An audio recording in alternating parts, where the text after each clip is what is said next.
Hello YouTube family, happy pets and plants চ্যানেলে সবাইকে স্বাগত। আরও একবার চলে এলাম তোমাদের সামনে একটি নতুন প্রেজেন্টেশন নিয়ে।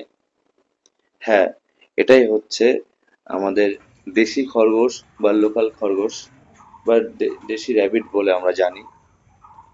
কিন্তু এটার আসল ভ্যারাইটি বা এই ব্রিডটার আসল নাম হচ্ছে নিউজিল্যান্ড হোয়াইট এবং এদের অরিজিন হচ্ছে নিউজিল্যান্ড।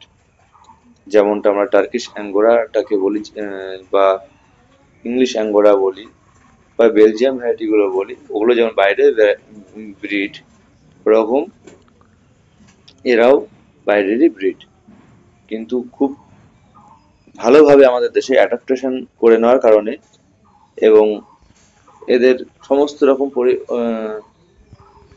চ্যালেঞ্জিং পরিবেশে মানিয়ে নেওয়ার কারণে এবং খুব র্যাপিডলি ব্রিডও করে এবং সেই জন্য এরা খুব অনেক পরিমাণে আমাদের দেশে ছড়িয়ে গেছে এবং সচরাচর আমরা এই ব্রিডটাকে বেশি দেখতে পাই।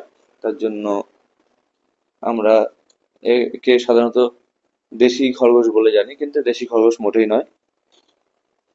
অরিজিনাল আমাদের দেশীয় যে জঙ্গলিগুলো পাওয়া যায় সেগুলো হচ্ছে এদের থেকেও সাইজে বড় এবং একটু লম্বাটে ধরনের এবং ধূসর কালারের বা ব্রাউনি কালারের হয়। যাই হোক, সেটা নিয়ে না হয় পরে কথা বলা যাবে। আজকে আমি যেটা বলতে চাই সেটা এদের সম্বন্ধে। এই যে এখানে দেখতে পাচ্ছেন একটি মা খরগোশ আর ওর 6টা বেবি। ও এই র্যাবিটটা আমার কাছে গত 2.5 বছর ধরে আছে এবং এই নিয়ে ও 5বার বাচ্চা দিল। এটা ওর পঞ্চমতম লিটার এবং ও এভারেজ 6টা 7টা এরকম বেবি দিয়ে থাকে। এবারেও 6টা দিয়েছে এবং সবাই খুব হেলদি আছে। এখানে আপনারা দেখতে পাচ্ছেন 5জনায় আছে এখানে, আর একজন আছে ওই সাইডে ঘোরাঘুরি করছে। চঞ্চল খুব ওরা, সচরাচর হাতের কাছে আসতেও চায় না। শুধু এখানে দেখুন কি সুন্দর করে ঘাস খাচ্ছে।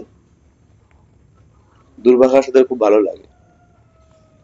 ম্যাক্সিমাম ওরা যে কোনো ঘাস, যেমন দূর্বা, শ্যামা বা নেপিয়ার এর মধ্যে যতগুলো ভ্যারাইটি আছে এবং যত গ্রিনি ভেজিটেবল আছে সবই খেয়ে নেয়।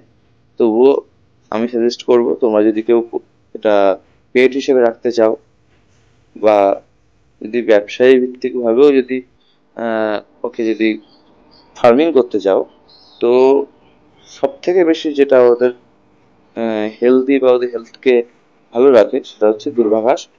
যাই হোক, শেষ কথা হচ্ছে ওদেরকে দূর্বাঘাস দিতেই হবে, তবে ওদের ইমিউনিটি লেভেল ভালো থাকবে এবং সমস্ত রকম হেলথ ইস্যু থেকে ওরা নিরাপদ থাকবে এবং তার সাথে সাথে আমরাও ভালো থাকবো। অবভিয়াসলি ওদেরকে দেখে আমরাও ভালো থাকবো এবং তার সাথে সাথে আমার সাজেশন যদি আপনারা দিতে চাই, তাহলে ওদের দূর্বার সাথে সাথে একটু ভেজানো ছোলাও দিতে পারে। সেটাও খুব ভালো ওদের জন্য, ক্যালসিয়াম সোর্সটা ভালো থাকে। যাই হোক, আজকের জন্য এইটুকুই ফ্রেন্ডস। আবার দেখা হবে পরের ভিডিওতে। Thank you.